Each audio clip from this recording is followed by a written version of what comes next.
हाय। Good evening. तो आज Saturday 28 अगस्त 2023।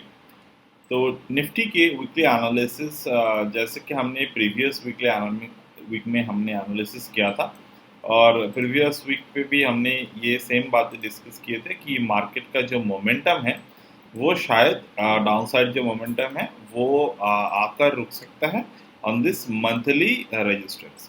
तो what is the monthly resistance? Let me just revise the same.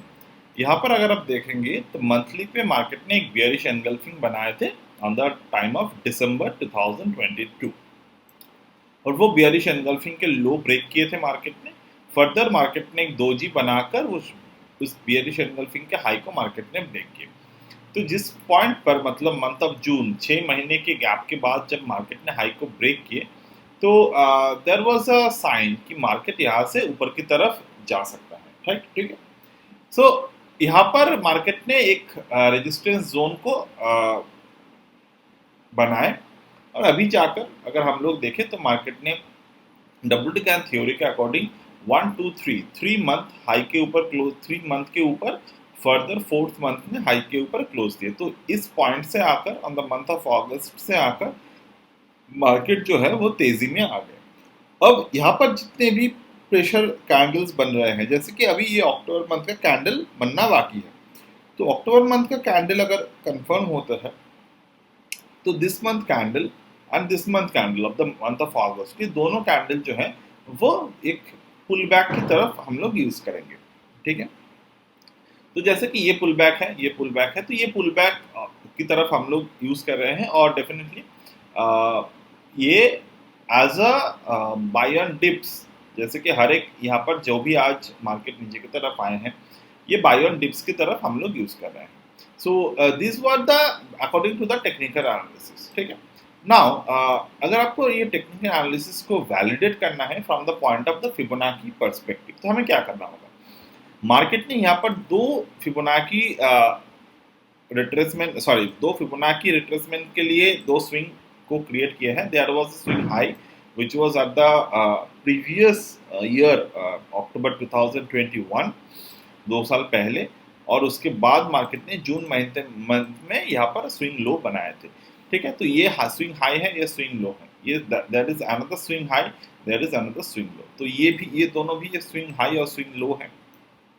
तो अगर हम लोग ये दोनों स्विंग हाई स्विंग लो को एज अ मार्केट चैनल इसको ड्रॉ करते हैं तो हमें किस तरीके से ये पता चलेगा? ये हाई स्विंग हाई हमने मार्क कर लिया। अब ये दोनों चैनल हमने मार्क कर लिए। अगर हम इस दोनों चैनल को एक्सटेंड कर देते हैं राइट एंड पे, मतलब एक्सटेंडेड ट्रेंड लाइन के जरिए, तो हमें क्या देखने को मिलेगा? तो अगले ट्यूसडे तक हमें एक बात ध्यान में रखने होंगे कि ये कैंडल कहाँ पर क्लोज होते हैं। ये बात ध्यान रखिएगा।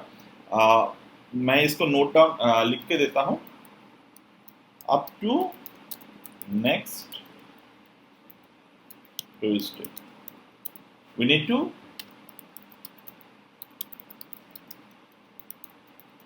look at monthly candle.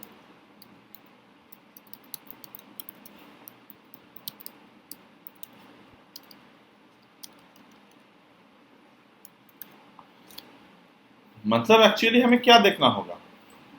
आज शनिवार है, कल रविवार, तो अगले मंडे और ट्यूसडे हमें देखना होगा ये मंथली कैंडल के क्लोज कहाँ पर होते हैं।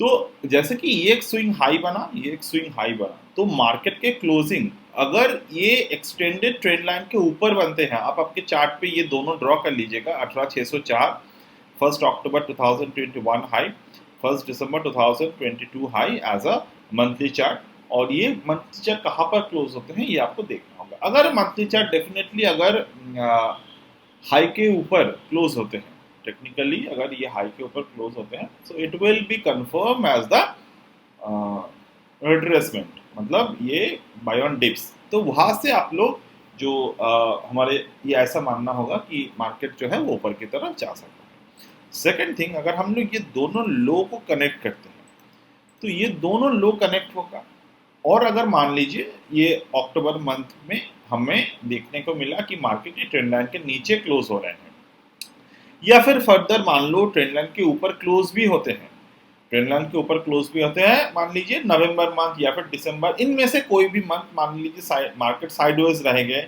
या फिर ऊपर की तरफ आके नीचे की तरफ आएंगे, जब तक कि ना ये जो दो जून मंथ और ये जो दोनों स्विंग हाई के नीचे जब तक कि ना कैंडल क्लोजिंग नहीं आते मंथली चार्ट पे, तब तक कोई बहुत ज़्यादा घबराने वाली बात हमें यहाँ पर नहीं दिख रहा है कि मार्केट बहुत गिर जाएगा, ऐसा कुछ नहीं दिख रहा, क्योंकि मार्केट जितने भी गिर रहे हैं वो करेक्शन के तौर पर गिर रहे हैं, नाइदर की ये कोई क्रैश के तौर पर ये। और हम लोग अगर इस पर्टिकुलर पॉइंट्स देखें और maximum potential of this drawdown देखते हैं तो 10% के ड्रॉडाउन ही फिलहाल दिख रहे हैं लोअर एंड पर। तो अगर 5% 10% मार्केट गिरते हैं तो उसमें कोई भी घबराने की बात नहीं होता मेरे ओपिनियन से। बाकी अभी टॉप से अगर हम लोग देखते हैं तो मार्केट कितने गिरे हैं, इट्स लेस देन इवन 7%, तो 5% के ड्रॉडाउन हम लोगों ने देखा, ठीक है। अर्लियर हमने टॉप से लेकर कितने ड्रॉडाउन देखे थे, टॉप से लेकर यहाँ पर देखे थे 18% के ड्रॉडाउन, राइट। ये पोस्ट कोविड ड्रॉडाउन है, यहाँ से हमने कितने देखे, यहाँ से देखे हमने 10% 11% के ड्रॉडाउन। अभी यहाँ पर कितने मार्केट में ड्रॉडाउन आए अभी तक के ड्रॉडाउन जो आए वो आए 6%।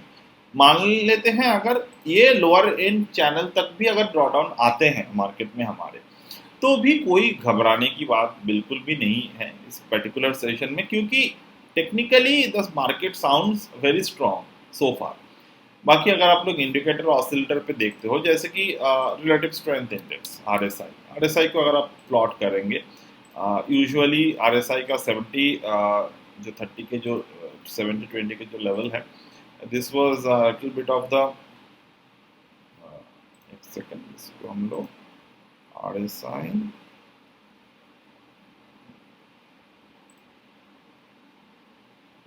इसको आप कर लीजिए 60 और 40, तो आपको क्या दिखाई दे रहे हैं, मार्केट जो है अभी भी 60 के ऊपर है। तो इफ एनी केस मार्केट अगर डायरेक्शन चेंज करते हैं और 60 के नीचे क्लोज देते हैं, तब हमें देखना होगा कि क्या यहाँ से क्या करता है market. So that will be a wait and watch sign for the RSI monthly closing below the 60। और अगर आप आरएसआई को अभी पर्टिकुलर बेसिस पे वीकली चार्ट पे देखते हैं, वीकली चार्ट पे मार्केट ने आरएसआई के नीचे क्लोज दिए, now RSI is at the current RSI is at the 48।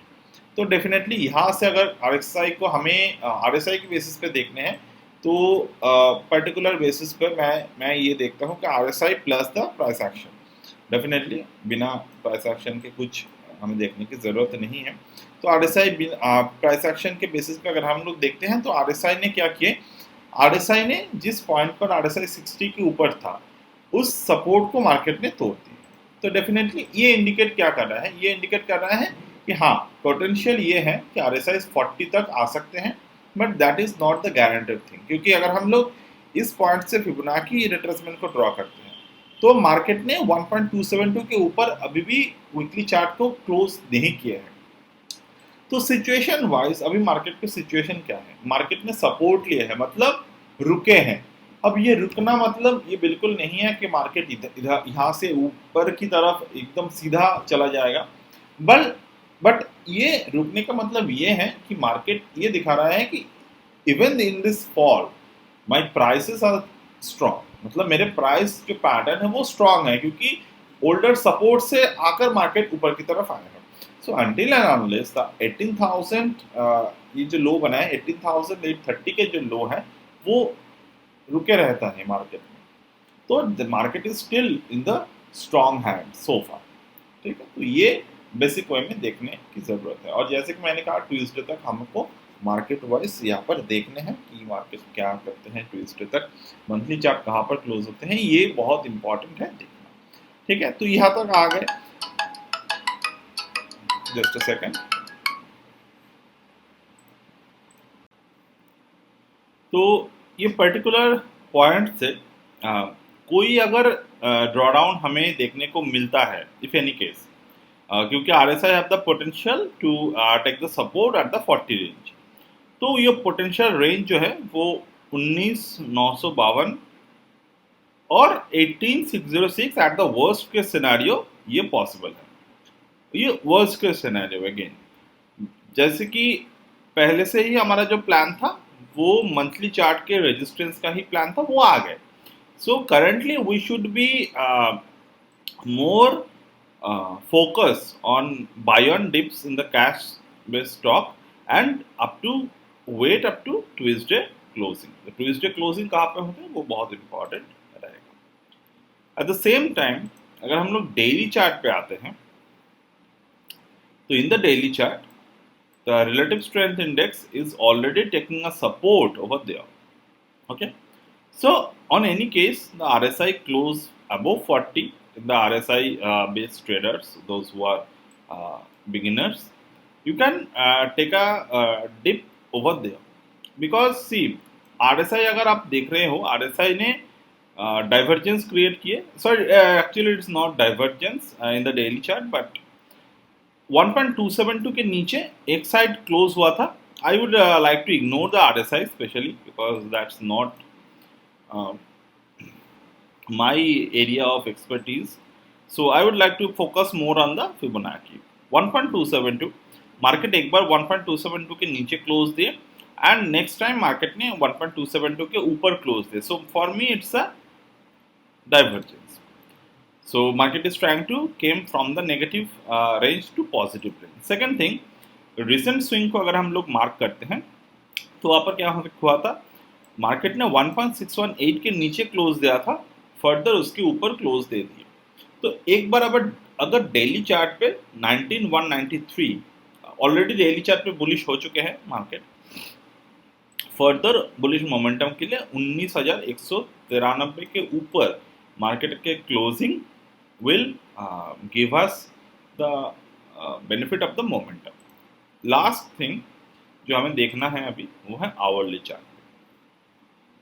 तो in the hourly chart what we can expect, 1.618 के नीचे मार्केट के क्लोज हुआ. ठीक है, 1.618 के नीचे मार्केट के क्लोज हुए और मार्केट ने कोई भी बेयरिश एंगल्फिंग पैटर्न इसके नीचे बनाया नहीं. तो यहाँ पर एक पैटर्न बनाए थे जो था ओपन इक्वल टू हाई, और ओपन इक्वल टू हाई को मार्केट ने एक इनसाइड डे कैंडल के साथ यहाँ पर ब्रेकआउट किए. First second another inside day candle बना, उसके ऊपर भी मार्केट ने ब्रेकआउट किया. सो इस पर्टिकुलर पॉइंट पे हमारे पास दो सपोर्ट बन रहे हैं. एक तो ये वाला 18,926 के सपोर्ट, दूसरा जो सपोर्ट है वो है हमारे दिस वन 19,009 के सपोर्ट. तो हायर लो बने हैं, एक बिग बियरिश कैंडल के ऊपर ब्रेकआउट दिए हैं and market is now trying to close on the higher end side. Okay, so this is the current scenario, current trading. For my opinion, buy on dips is very much possible in the especially in the stock cash segment. So that's it for today from my end, and I will get back to you in my next video. Bye.